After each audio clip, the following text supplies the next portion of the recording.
What we got on review today, or just for a quick impressions, is the car we picked up for a couple of days, which is a Suzuki Swift. This one was lent to us by Kia of Durham, and I've got to say it is quite a good looking little sporty car really.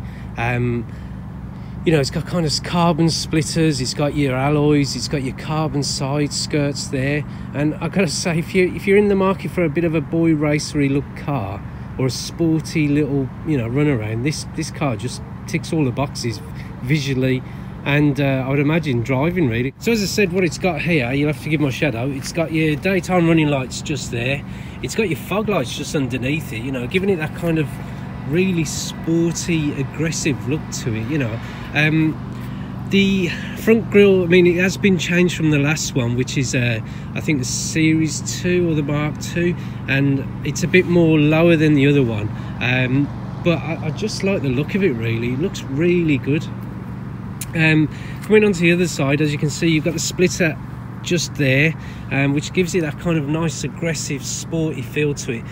Hopefully it won't affect it over any humps, but I've got to say, you know, for a little car of this nature, you wouldn't expect it. This is only the 1.2 version that we've got on show here. It's nothing special, it's not the 1.6 Sport or anything like that. I know you can get a 1 litre as well, which has a 3-cylinder engine, but this one's got the 1.2. But you know, first impressions on walking up to the car, it's just really good.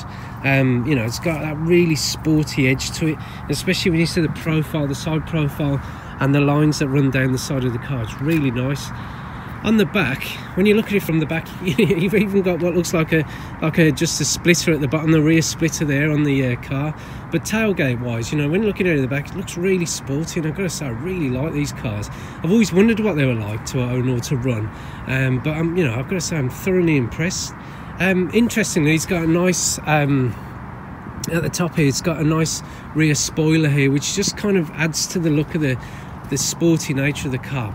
Rear doors, again, it may pose a problem to some people, especially kids, but it does have nice rear doors. You know, the actual way of opening the rear doors is interesting as well. You know, it's open via this as opposed to having any kind of handle here. But the only thing I would say is that for children, that might be a problem to get hold of or to open, but you know, it does add to the sporty known handle nature to the rear.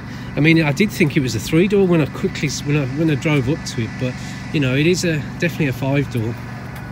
So on opening the back, as you can see here, you're presented with quite a nice rear space. It does have what would be seat belts for 3 people in the back, but I would imagine you'd be able to pinch this because it's not the biggest of cars. And I mean, here in the reverse, let's just sit in the back. I'm only 5'4", and this seat's really back, but that seat's in my kind of seating position, and only having small legs, it might not be a true representation of what it would be. So I can imagine for tall people this would be quite cramped in here, but it's quite airy. You know, it's quite a nice area to be in. Right then, so head-wise, I mean, for me, I'm only 5 foot something like that. So I mean, there is a fair amount of head clearance for me. But if you're a bit taller, I'm not sure how you would find it.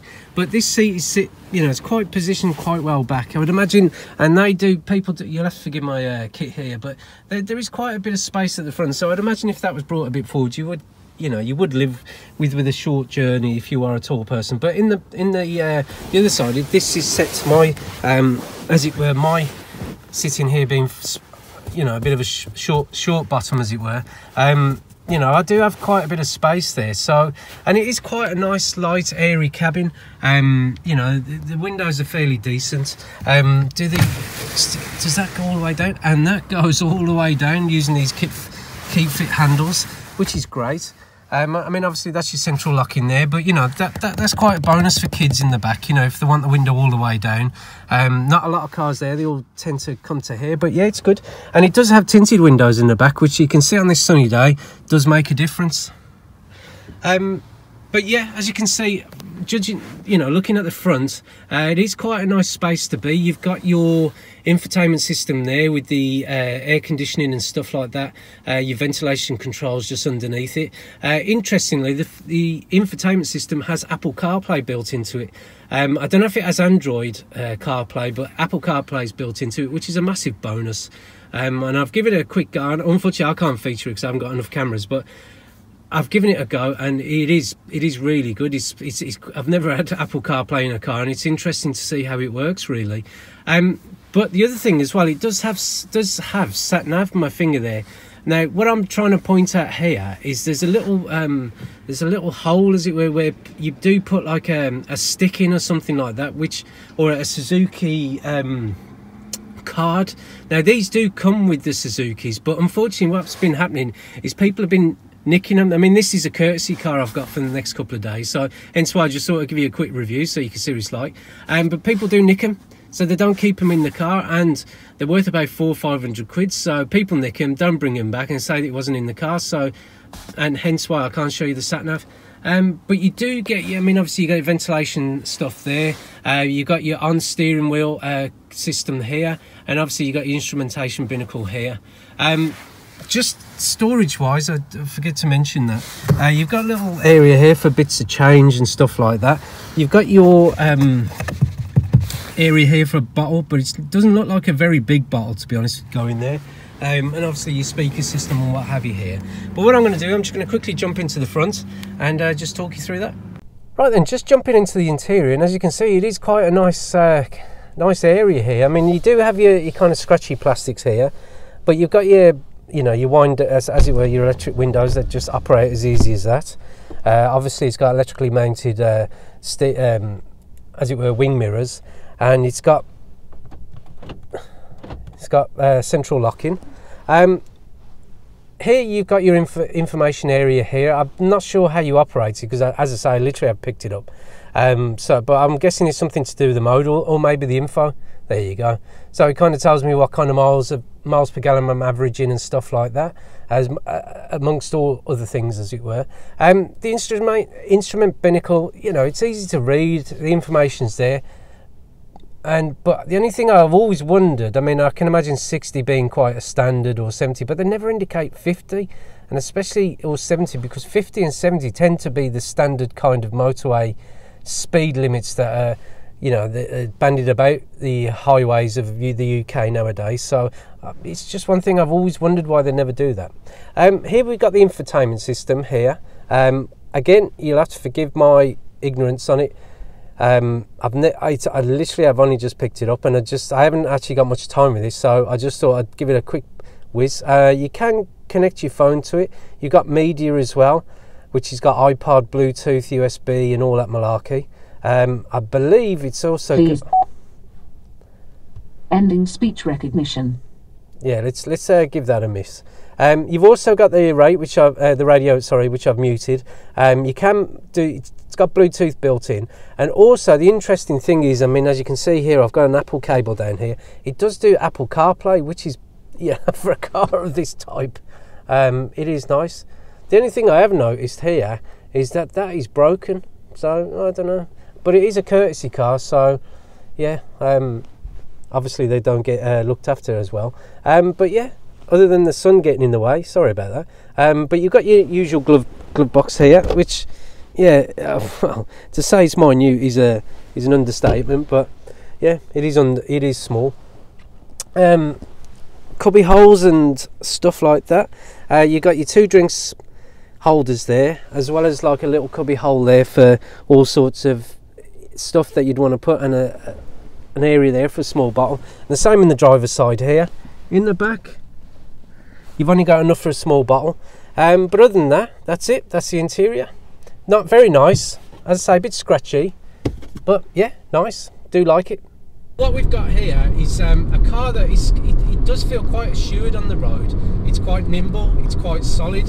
For its small size, as it were, it's a car that you could easily take on the motorway for a road trip, and I would imagine with the seats as comfortable as they are, you don't feel like you're going to be tired at the end of it, really. because it is that kind of car that is comfortable. It's not loud. It's just a nice car to just be in. It's a nice environment to be in, and you got your Apple CarPlay for your Sat-Nav and stuff like that. You kind of, everything's catered for, really. The only thing I will say is that the engine isn't that powerful. It's only a 1.2, as I may have said, and getting up to 70, it does take a little while. So me driving diesel turbos for the last 10 years, you do notice that in a petrol, especially with this one, as it's a non-turbo version, or naturally aspirated as it's known in the industry. And in fairness, I mean, it does get there, and it does easily stay at 70 mile an hour, no problem. And currently we're achieving what would be 50, between 50 miles, 55, 60 miles to the gallon, which is the kind of diesel territory. But what I do notice is that even though it does seem to have good miles per gallon, having it for the week, and I can't say how many miles we've driven, but you know, we have put a little bit of money into this, into the fuel and stuff like that. So it's not, obviously it's never going to be as efficient as a diesel car, but it's all right. It's not too bad. Now, as I say, it is an agile car on the motor. It's an agile car on the B roads, and that's probably where this thing shines, really. But I do like it. It's solid. You've got loads of bit of tech. Obviously, you've got your caterable with your aircon and your ventilation here. And obviously, being in winter, I haven't got the aircon on at the minute. But yeah, for the money, I mean, I think it starts from about £14,000 for this model, and it's 1.2 guys, and it is good. I mean, the styling's brilliant. I absolutely love the way it looks. I mean, it's not far, it's not as cute as the Mini, but it's got that kind of boxy exterior to it, which really does, you know, it does give it that sporty edge, especially to this one. And being the alloys, I think it has 16-inch alloys, if I'm right in thinking. With the alloys being 16-inch, it is comfortable. I mean, you go over potholes and kind of lumps in the road, and anywhere where they've obviously done roadworks, and you don't really feel them, which is, you know, again, it's testament to the quality of this car. But what I will say, there is a big caveat, and that is this is a pretty brand new car. It's late 2019 reg, and you know, you would probably expect that level of quality out of a car such as this, because there's nothing going on it, or it hasn't really done many miles as of yet. So I mean, until I get to drive more and more brand new cars, and again, if you're a dealer that likes to be featured on the channel, likes their cars, or a manufacturer likes their cars to be featured on the channel, then please, you know, get in touch. Hey there at wetryanything.co.uk. I'll pop the details below. But overall, I mean, going around this island, yeah, it is like it's on rails, and I've got to say, I really do like it. Is there any things I don't like about it? No, I haven't had it long enough to say that I don't like about it. I mean, the fuel, as I say, it does average about 45 to 50 miles to the gallon, which is good. But we have put some, nearly 20 quid in over a week's worth of driving, and I don't know, I mean, the range keeps changing on the info. It's not, well, I'm averaging 47.4 as it says here. The range that you've got left in the fuel tank does go up and down quite a lot. I mean, the other day it says I had 111, and then I only drove 2 or 3 miles, and that suddenly dipped to 87 miles. So I don't know how much of a pinch of salt you can take that with, really.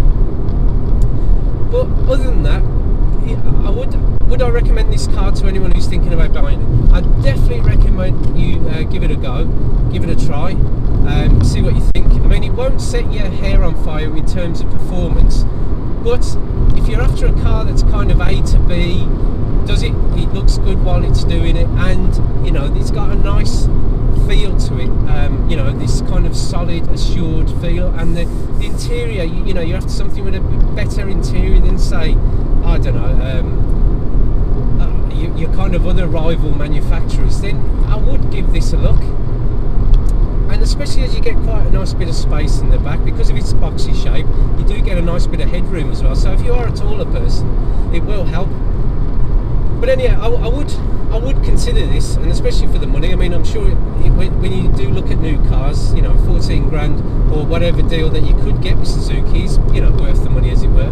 But you know, it's worth looking at. It's definitely worth considering. Well, I hope you like the little review, and if you do like the video, then please give it a thumbs up. You know, it does help the channel, and it does help me look at other cars to review.